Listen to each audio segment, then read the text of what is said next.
Регина Икономовска е сценарист на филмот Брод со бисери, меѓутоа исто така е и главна улога во овој филм, па така Регина требала да се одглуми токму себе си и говориме за границите помеѓу фикцијата и документираното сведоштво, односно историската биографија и за различни жанрови што се испреплетуваат во филмот чиј што сценарист е токму таа, а во продолжение во разговорот ќе ни сподели како течело снимањето и сите анегдоти и интересни моменти кои што го следеле токму снимањето на овој филм. Останете со нас во продолжение и проследете го нашиот разговор. Регина, ти благодарам што ја прифати поканата да бидеш гостинка во емисијата Мој збор. Јас навистина имав дилема како да те представам со однос на тоа дека знам дека си многу креативен лик и просто тој креативен импулс твој се пренасочува во многу области. Можам со тебе да разговарам и за продукција, можам и за сценарио, можам да разговарам и за маркетинг. Навистина имаме многу теми на кои што можеме да се најдеме. Меѓутоа еве да се фокусираме малку во однос на твојот авторски филм, на филмот Брод со бисери, каде што си и сценарист и главен лик.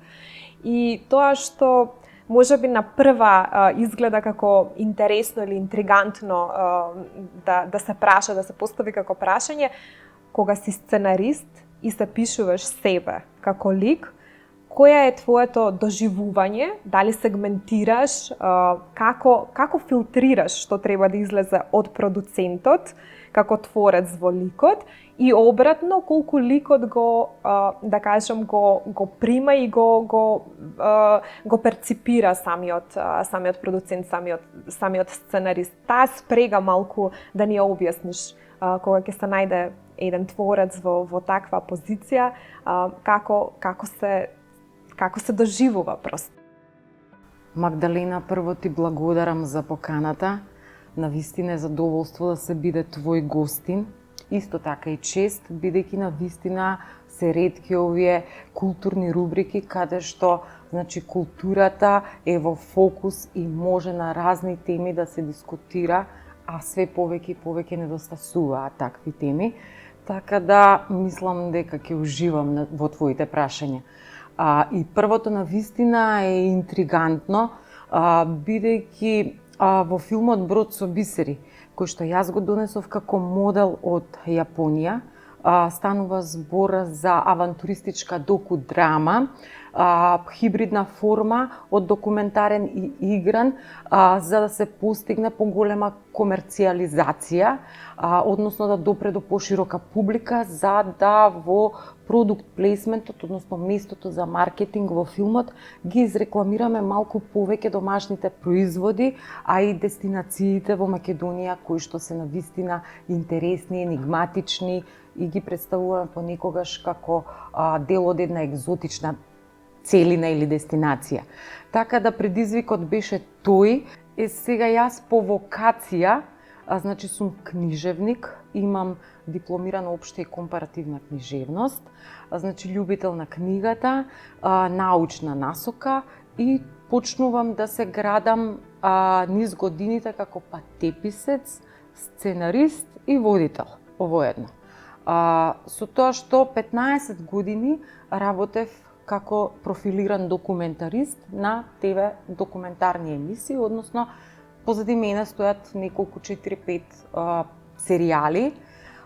Сега, ајде да речеме, некако предизвиците се зголемуваат и овој филм, Брод со бисери, беше сума сумарум едно дело, еден конгломерат, да речеме, од сите тие научени работи, вештини и стаба на Македонија, така да можам слободно да си го кажам како круна во мојата кариера од ТВ документаристиката, префрлање еве со еден експеримент или иновативен модел кон тој хибрид авантуристичка доку-драма, за да се постигне поголема гледаност.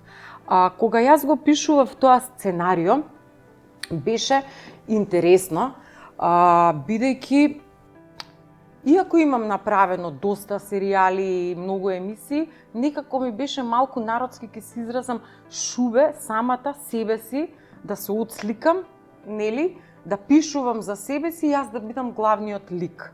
Првата верзија на сценариото не е Регина, туку е Делфина. Тоа ми беше едно омилено име, кое што сакав, значи, го планирав за моето дете, односно ќерка, ако имам некогаш во животот ќерка, ќе беше Делфина, ама судбината кажа да биде Мила, ќерка ми, така се вика, и кумот си ја крсти.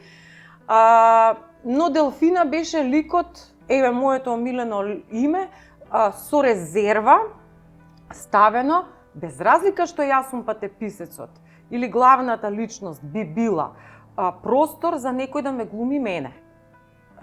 Едноставно се појави некоја скромност или, како да кажам, еве, да го одоставам сценариото, нека одлучуваат другите.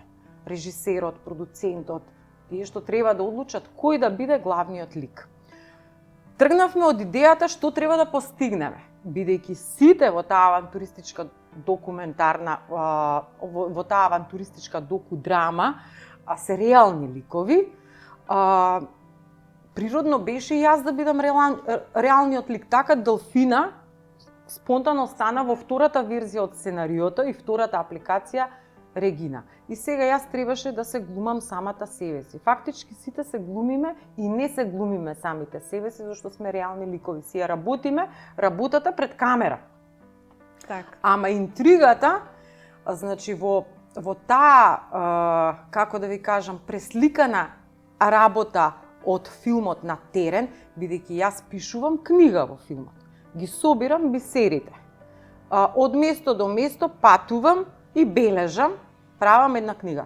Паралелно се трагам самата себе си, стоејќи на една раскрсница во мојот преломен период од животот, барајќи, значи, ја својата љубов, својата реализација, каде да го фатам патот и така да имаме две действија, тоа е таа интрига што го прави возбудлив филмот и патувањето е фактички патување низ мојот процес на созревање, наоѓање, значи љубовта, сите предизвици и перипети се тие голицкав материјал околу тие, да речеме, културни споменици со кои што јас се идентификувам, бидејќи ја имаат тајната страна на историјата, односно се инспирирани од љубов. И сите харизматични личности што се опфатени, што ставиле за себе дело во овој филм, фактички биле инспирирани од некоја забранета или нереализирана љубов, али не направиле војна, не потепале 100 луѓе, милион луѓе или не знам колку, или колатерална штета, туку тие направиле дело, го ставиле својот скриен потпис дека е во знак на љубов тоа дело, значи има многу символики и јас ги колектирав тие приказни, ги собрав во едно бродче, ајде да речеме, што ние го викаме со тимот на Брод со бисери Саварона. Навистина богата символика на филмот и веќе претпоставувам дека и нашите гледачи ќе бидат заинтригирани од дејството што го кажа и треба со внимание навистина да се гледа филмот и покрај тоа што станува збор за авантуристичка драма, има и психолошки реализам како што опиша самиот развој на ликот и неговото прикажување преку дејства кои што се опишани и пресликани во самиот филм. Меѓутоа доста интересна е таа жанровска линија која што се преминува отаде фикција и од една страна го имаме документарниот момент. Како се успева, впрочем, тоа да се постигне и зошто, ако веќе е документарец, ја имаме таа фикција во позадина, дали фикцијата е таа која што го прави филмот покомерцијален, попривлечен за публиката, дали публиката, впрочем, е таа која што помалку сака да ја гледа вистината прикажана онаква каква што е, доловена каква што е, па малку зачинета со фикција. Фикцијата дали е магија или фикцијата треба да се освежи со некој реалитет, затоа што сепак гледачот треба да се идентификува и со нешто што е реално, за да може да го поврза со целата таа символика што ја прикажа во твојот претходен одговор. Фикцијата. Фикцијата е заради интригата. Филмот ги има сите компоненти. Школски е направен, барем критичарите така се изразија, иако е иновативен, си ги има сите елементи. И кулминира од тргнувањето на почетното патување, кое што ја фрла главната личност со еден подарок, символична кулата Кис од Босфорот, што сите ја гледаме преку турските серии, да ја види на лице место. Ама ја фрла, кај е интригата. Од сите реални ликови има еден господин во филмот, јас ќе го најавам и кога ќе може публиката да го гледа. Тој е интегриран во филмот како нереален лик и не го покажуваме, односно цело време е торзо, е скриен мотор, запчаник. Има, изучувавме ние на катедрата Општа и компаративна книжевност една интересна алатка завртља и завртља од Хенри Джеймс, завртувањата на завртката. Јас сакам да ги користам тие научени работи, значи методи од мојата катедра и прилично, значи се инспирирам и во приказната што има приказна и мојата приказна, преска ви кажав, има подприказна. Значи книгата си е една, а животот на главната личност е друга. А па приказните во таа книга си имаат па свој живот. Така да извинете. Ако имаме кај Булгаков Мајсторот и Маргарита приказна во приказната, односно роман за романот, нели?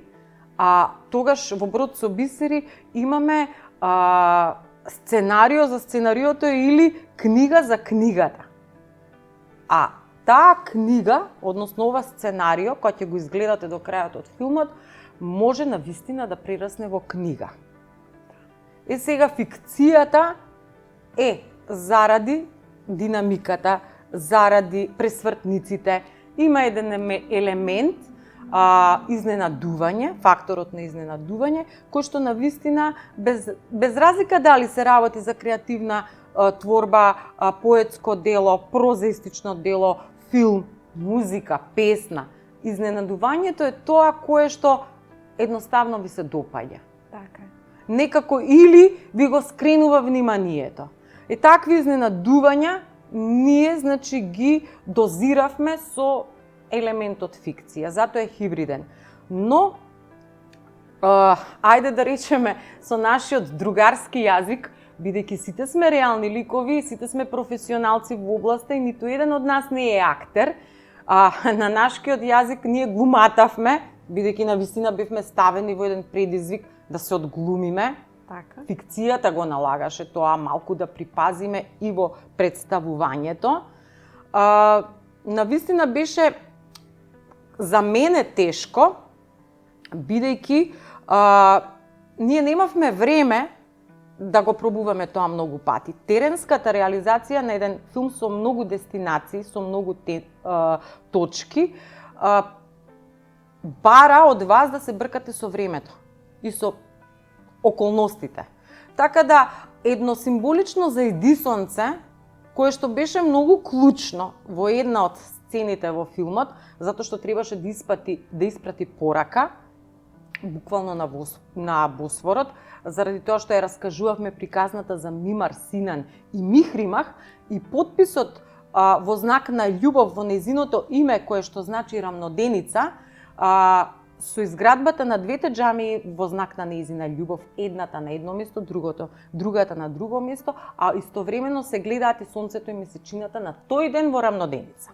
Значи, заради таа порака што требаше сценографијата, амбиентот, вистината во тој ден да ја испратиме со визуелизација, јас морав, значи и другиот актер во филмот, кој што е реален лик и е мојот сопруг, моравме во опсек од 2-3 минути да го направиме нашиот текст. Така. Значи да го изговориме она што беше планирано.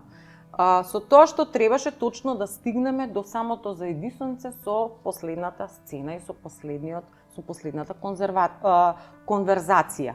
Така да, верувајте дека нема тука анкорен фуа уште еднаш. Ако е лошо кажано или несмасно, отиде сонцето.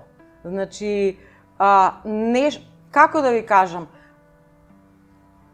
освен целата професионалност, освен страста со која што работевме, освен справувањето со предизвиците, ние се повикувавме малку и на среќата. Сега, ќе го направиме тоа, еве ќе го кажеме можеби најдобро што можеме во моментот пошто сакаме да го кажеме, ама да не ни се изгуби сонцето, ќе ни пропадне сцената, мораме да го направиме тоа сега. И можеби ќе приметите дека тој што се глуми во моментот себе си, ако го критикувате како глумец, не е совршен, пошто има само една шанса. Така е.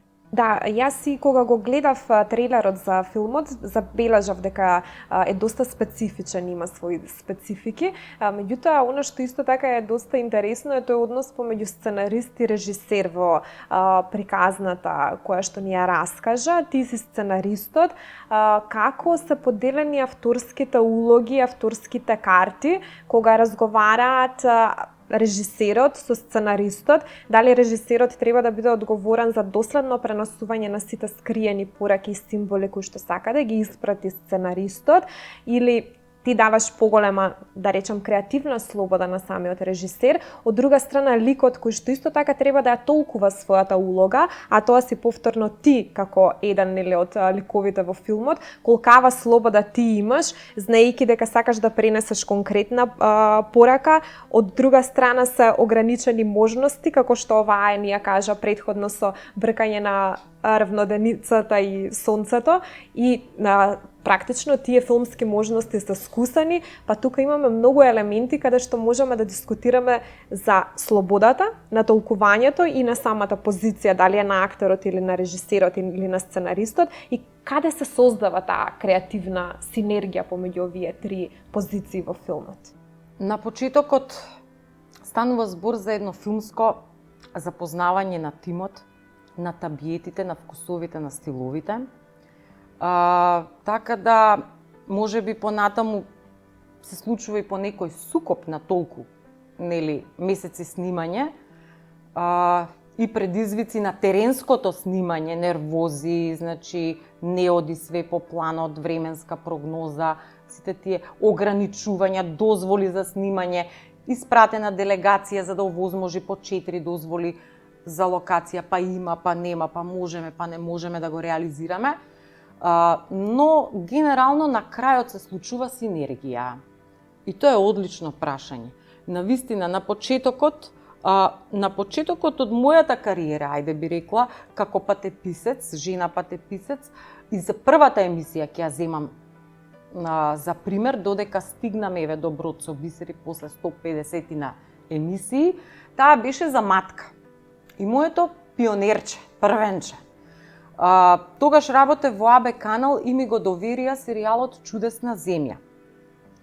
Тргнавме на терен со снимателот Слободан Стојков Цобе, кој што долги години работел во македонската телевизија и снимал документарци, телевизиски документарци, филмски документарци, прилично експониран камерман од кој што учеа помладите. И јас исто така. На ниво на задачата тргнувам со некоја, ајде да речеме, самоувереност, подкована со стендапи, со текстови, со напишано сценарио, иако секогаш природата го дава половината од сценариото, ние заеднички, кога е теренска работата, заеднички ги пишуваме сценаријата, бидејќи изненадувањата што таа знае да ги приреди, понекогаш се многу попријатни и од најкреативното решение напишано од фотеља. И сега, со Цобе, ние така го викавме, снимателот Цобе, со должна почит и чест кон неговото лик и дело и кариера на снимател, отидовме да снимаме, матка, прва емисија од серијалот Чудесна земја, и он вика: стој на возачот, точно во одредено време, на одредено место, се паркираме и ни вика: сега излезете и погледнете натака. И ние погледнуваме натака и вика: што гледате? Мене ми се врти, ти си сценаристот, уредникот, авторот, што гледаш натака? И ја викам: па, со малку надеж ќе се појави и сонце, што сакам да го видам, пошто цело време стискаме палци за убаво време. Гледам планина, гледам убави дрвја, гледам убав кадар. И сега што гледаш понатаму? И ја викам, па добро, гледам нешто што ми личи на некоја форма, тука те чекав. Ја гледаш ли ти онаа жена, легната ми вика, со распуштена коса, со нос, со профил, со лице убаво, со гради, во блажена состојба, со стомак, свртена точно на кај местото на кое што одиме, тоа е, значи, матка за која што треба да правиме емисија. Што ти кажува символикава? Кадаров мој зборува за тоа што ти сега ќе го кажуваш тамо. И јас викам, да, навистина е така, фасцинирана од перцепцијата и од природата што ни на некој начин самата увертира и кажува многу повеќе од сите зборови. Так. Значи, таа синергија. Кога ќе се разберат, значи, снимателот, режисерот, сценаристот, кога ќе ги дозираат своите идеи и кога ќе најдат заеднички јазик, едноставно делото е перфектно.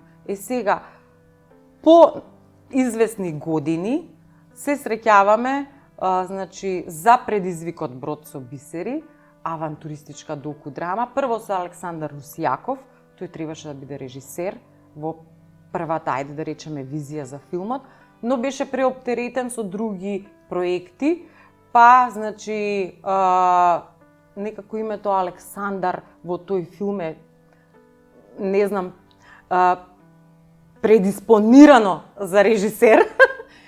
Режисерот на Брод со бисери е Александар Зиков. Со него се запознавме по една влашка линија и ден денеска, значи, сме пријатели, си разменуваме мислења, толку не сплоти, не сближи тој филм, што, значи, на почетокот имавме расправи околу неговите обиди да го исчисти и поедностави за да биде разбран филмот од моите комплицираности, да речеме, бидејќи кога работите долги години телевизиски или ТВ документарци, а сега влегувате во еден сосема друг предизвик, треба малку да ве брусат или да ве оформат од режисерски агол, да ви исчистат од таа телевизичност, од значи професионалната деформација на изразување, нели, попластична или ваква таква, од накитот со кој што јас сум располагала да ја пресликувам природата, непотребно што го оптеретувал сценариото. И што се случува? Го чистиме, јас дозволувам да биде сосема природно исчистено по него. Малку кенкам за некои сцени каде што мене ми се свиѓало тоа така реализирано или вака реализирано, но на крајот верувам во неговиот збор, верувам во изборот на монтажата, верувам во снимениот материјал, ги оставам да го направат како што сакаат, верувам дека сценариото видено од нивната перспектива ќе биде многу подобро или попозитивно отколку, ајде да речеме, мојата, и режисер и сценарист. Да. И некако, значи, навистина ја постигнавме таа синергија, години потоа епилог на целата работа, сега го гледаме филмот отпосле и он вели вака. Знаеш што, убаво ќе беше да оставевме од тие твоите спонтаности во филмот, што мислев дека се оптеретувачки, ќе му даде еден сенс, една непосредност, една драж, ама тоа години потоа си ги признаваме работите или откако се преиспитуваме што можевме да направиме и како ќе беше поубаво, посимпатично, значи како ќе постигневме можеби поголема уметност, непосредност, присност кон публиката, ќе го доближевме. Таа, значи, ми ја признава таа работа, дека елиминацијата на некои делови што јас ги имав замислено заради минимализам, чистина на филмот или други, ајде да речеме, негови режисерски насоки од професионално ниво, беа топлината на филмот. И тоа го признава. Ке му дадеа, можеби, една портокалова, пурпурна, женска, топла нијанса со мали елементи, накити ние што ги вика. Во интерес на времето и чисто да вклучиме динамика, затоа што имаме многу теми на кои што можеме да разговараме, па сега отворивме некои теми во односот на сценаристот со режисерот и таа креативна слобода и како настанува тие од прво лице и од практичен и од прагматичен аспект, практично ни го одговори тоа прашање. Ме интересира да се вратиме само и на оној дел кај што беа жанровите и жанровската поставеност. Постои едно, ајде да кажем, народно мнение, уверување дека во Македонија најчесто се снимаат документарни историски филмови. Тоа е некој пиетет на публиката која што доследно си го почитува тој избор на историски или документарни филмови. Дали е тоа така? Некој кој што се занимава со продукција да ни го одговори конечно тоа прашање. И дали сметаш дека во Македонија можеби постои капацитет, барем во она позиција на гледачот од естетска призма, да се направи еден SF филм, например, каде што ние ќе имаме некоја наша замисла за иднината, дека ќе имаме некоја утопија. Дали како гледач и како менталитет естетски од просечен гледач, ако НЗС можеме да извадиме, можеме да очекуваме од македонскиот просечен гледач на филмови дека има капацитет да посака една утописка, футуристичка, SF замисла на филмот, или ќе се држиме до историското и до документарното? Јас мислам дека имаме поле за изразување за сите жанрови. Мислам дека публиката, без разлика на новото време и брзината и новите стилови што ги наметнува, ајде современието, така да кажам, ги побарува тие жанрови.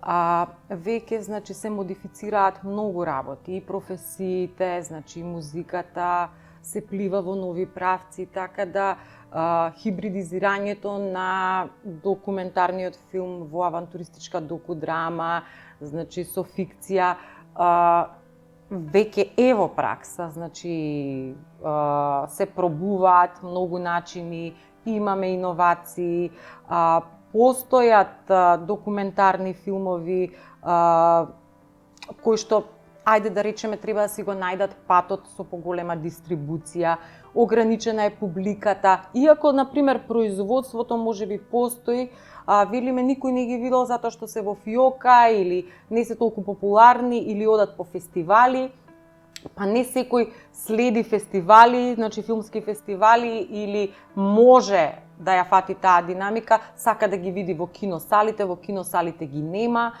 Повеќе околности се тука одговорот на тоа прашање, но дефинитивно предизвикот е како да се натера публиката повеќе и почесто да влегува во киносалите и да ги восприема сите филмови. Ние да навикнеме да гледа филмови. Без разлика дали се тоа историски, тие се фантастични, може да бидат феноменални, без разлика дали се, ајде да речеме, хибридни или да речеме да се телевизиски документарци, кои што имавме порано. Постарите генерации фактички имаа култура на гледање на ТВ документарци, затоа што имаше големо производство од македонската телевизија, кој што потоа замре, па имаше еден вакуум или дупка. И навиките исчезна. Мислам дека мала е публиката и за документарци, ограничена или упатена публика би рекла, и за филмови со научно-фантастична содржина или тематика, sci-fi, затоа што и малку и се продуцираат, можеби немаат простор каде да се прикажат, можеби ограниченоста на фестивалите за тој жанр е, не знам, виновникот по тоа прашање, можеби, реализацијата или предизвикот да се зафатат со еден таков жанр на филата од која што работи, во областа на филмот е, не знам, помалку фокусирана, но дефинитивно треба, ние, имаме таленти, ние имаме визија, ние имаме одлични сценарија и мислам дека може да направиме добри филмови, по патот на успехот на ајде да речеме продукцијата што последниве години генерално на национално ниво ја прави Србија, можеби значи одскок на многу во производство, ние би можеле исто така да го следиме тој чекор, ама малку повеќе ако се ослободиме, ако тоа не биде ајде да речеме колачот од буџетот распределуван по класичните начини како што ги знаеме, да одредени исти луѓе се вртат со истиот стил и ги добиваат, туку малку да повеќе. Да се даде шанса и на тука други. Има дебитанти, млади луѓе кои што сакаат да влезат во sci-fi, кои што сакаат да влезат во други проблематики, во анимиран филм, па цртан филм немаме. Така е. Значи, да се отвори повеќе просторот, да се поддршка да се даде тој тип на сите генерации на уметници со фокус на младите да се стимулираат. Мислам дека има простор и дека може да го направиме тоа, ама можеби треба малце повеќе волја, ајде. Ти благодарам што ни ги одговори сите овие прашања. Мислам дека луѓето кои што се филмаџи, кои што сакаат филм, ги поставуваат тие прашања доста често и многу е убаво кога имате некој од прва рака што може да ви ги одговори, да ви го пренесе срдечно како што ти го направи во нашата емисија своето искуство. Ќе се видиме и во некоја следна прилика. Ти посакувам многу успех со проектите што ги работиш и твојата креативност да ја гледаме на малите или на големото платно и почесто од што имавме прилика досега. Би завршила малку предходно со чепкање на прашање што мислам дека не го доодговорив во врска со утопијата околу sci-фиот. Мене не ми се допаѓа што претерано се во фокус филмови со дистопија. Значи, каде што атмосферата е една мрачна футуристичка атмосфера, која што не знам, песимистичка или просторот ја прави песимистичка, но генерално верувам дека ќе се изнајде значи начин, буџет да се стимулираат младите и креативците да влезат и во продукција на тој тип на филмови. Овој тип значи, како брод со бисери, не знам колку јас би го повторила, но бидејќи израскажавме многу работи за него, да не биде сувопарно вака пренесувањето преку податоци, јас ја поканувам публиката, обожавателите на филмот, да го следат, значи во следната најава и прикажување. Она што можам да го ветам е дека ќе биде поставен во некоја од киносалите, дека нема да биде само за упатена или, ајде да речеме, тесна публика, бидејќи веќе доволно го значи популаризиравме, може значи да се види во следниот период, а јас ќе се погрижам да дознаат каде, на кое место ќе се сретнеме, јас преку филмското платно, со сето ова што пробав да ви го доближам сега, конечно, значи, од она што може да го видат во трейлерот, а се надевам дека и во блиска иднина ќе може да го видат и на ТВ екраните. Ти благодарам уште еднаш.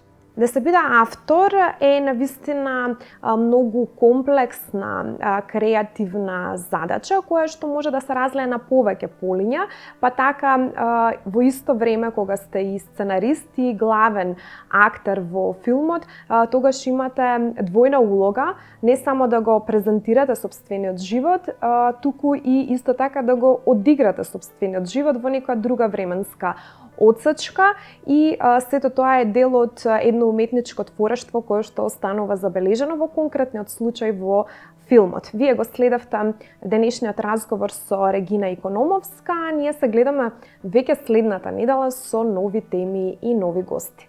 До тогаш, убави поздрави!